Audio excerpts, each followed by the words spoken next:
been scrolling on a website and you find this really cool item and then you move on, but then you decide you want to go back and check it out again, but for the life of you, you just can't find it. It's frustrating, right? Now imagine how your website users feel when they're in the exact same situation. And here's the thing, frustrated users who feel completely lost rarely convert. In this video, I'm going to show you how to use something called breadcrumb navigation to help your users not feel lost, to have a better user experience and be more likely to convert. Because let's face it, having an easy to navigate website is no longer a nice to have. It is an absolute necessity if you want to be successful in the online space. And it's also going to boost your SEO, so it's a win-win situation. First of all, if you're new here, my name's Tanya. I'm a musician, blogger, passive income and SEO specialist, and we're going to start with the basics. What are breadcrumbs and why do we call them that? And no, I'm not talking about the kind you eat. The term actually comes from the story Hansel and Gretel. Do you remember how they dropped breadcrumbs to find their way back home? Well, on a website, breadcrumbs serve in a similar function. They help users know where they've been and be able to find their way back.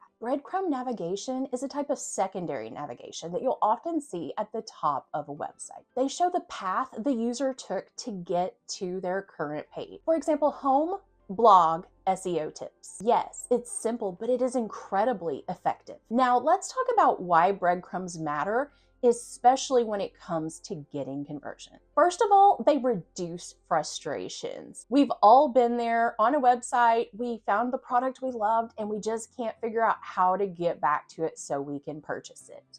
It leaves us feeling lost, and lost customers rarely convert. They're gonna move on somewhere else. Breadcrumbs make it easy to backtrack without having to rely on your browser's back button. Second, they build confidence and trust. When a website is intuitively easy to use, it means the user's more likely to spend more time on it. And the more time they spend on your website, the better it looks in the eyes of Google and the more likely they are to actually convert. And then finally, breadcrumbs encourage exploration of your website. Say someone's on your website reading a blog post. Breadcrumbs can help them navigate to similar posts, keeping them reading. They grow to know, like, and trust your content, and they become lifelong customers. Let me show you a quick example to demonstrate this. Okay, so we are on a music website, and we're gonna look at solo piano music. Okay, so there's Broadway for piano, movie and TV for piano. Maybe we want to check that out. So we're gonna click Shop All. We're not sure, we want to go back. As you can see here, we've got this breadcrumb navigation that can take us right back to all of the piano sheet music, simplifying things so that we can pick another genre. Now, let's take a look at this music website. This music website, we're going to do something similar. We want to look at piano music, and we'll look at piano solo music. Okay, we're here. So let's say we want to look at this, A Quiet Christmas. Okay, but now we want to go back, but maybe we don't want to hit the back button, or we don't want to go through all of that. Well, piano. Okay, piano solo. This takes us back to the exact same thing over and over and over again. So having that breadcrumb navigation just simplifies the user experience. Breadcrumbs may seem like a small detail, but just how they're super tasty on top of your mac and cheese, they can make a huge difference, keeping users engaged and guiding them towards taking action on your site. Now, there are three main types of breadcrumb navigation, and one of two are probably the ones that you're going to be using. The first is location-based, and this shows the hierarchy of your site. For example, home, category, subcategory, product. The other type of navigation you might use is attribute-based navigation. This is common for e-commerce sites. For example, home, shoes, women's, size 11. What can I say? I've got big feet. And then finally, path-based, and this just shows the user's browsing history. For most websites, location-based breadcrumbs are ideal because they provide clarity without overload. But if you have a killer fashion biz and you're selling lots of shoes, then attribute-based might be more up your alley. Okay, so now that you know what kind of breadcrumb you need, let's talk about how to use it on your website. Breadcrumbs should be placed at the top of the page, near your main content.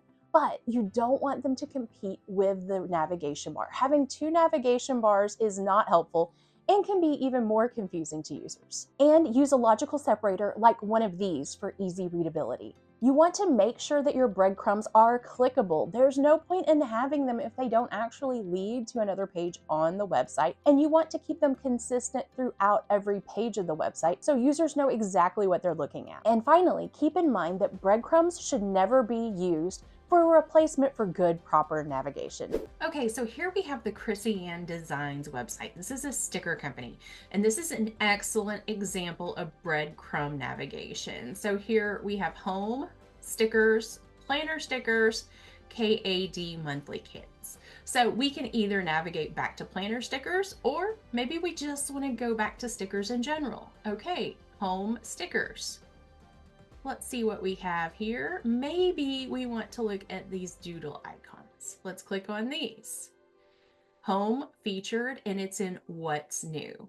So this type of navigation, as you can see, it's very similar throughout. So if we go back to featured, it's going to take us there. If we click back to home, it's going to take us to the original page. Maybe we want to look at gifts, acrylic items.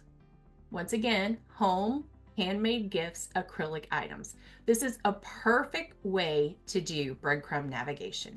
And finally, let's talk about how breadcrumbs impact conversions in SEO. First of all, breadcrumbs make your site easy to navigate, meaning they can take users back to where they started very easily. This encourages users to stay on your website longer. The longer they're on your website, the more likely they are to convert. And when it comes to SEO, search engines also use these breadcrumbs to understand the navigation of a site, what it's about, and how it works. That is going to help them understand your website better and push it out to people who are actively searching for it. When those people actively searching for it spend longer time on your website because you have breadcrumb navigation, Google is going to recognize that as well, see your website as valuable, and continue to push it up in the rankings. And pro tip, optimize those breadcrumbs with relevant keywords for an extra SEO boost. Now, I know you're thinking to yourself, okay, I need breadcrumbs, but how do I add them? It's easy. You just use structured data. Adding breadcrumb navigation is as simple as adding schema or structured data. And I recommend using a schema markup generator to do this because schema has to be done in JSON LD format. Now, I have a whole video on this on the channel, and I'll make sure to link it below. But all you have to do is go to the schema markup generator, click the down arrow, and here's your option to create a breadcrumb. You click that, you put the page's first name, URL, page's second name, URL. You can continue adding to that breadcrumb list. Then all you have to do is copy the code and insert it on your website. So as you can see, breadcrumb navigations simplifies the user experience and keeps them coming back. And they don't just help your users, they improve your SEO and boost your likelihood of converting. So if you found this video helpful, be sure to like and subscribe, give us that big thumbs up. And if you want to learn more about what you can do with structured data outside of breadcrumb navigation, be sure to check out this video. And until next time, peace out. Why can I not say this sentence?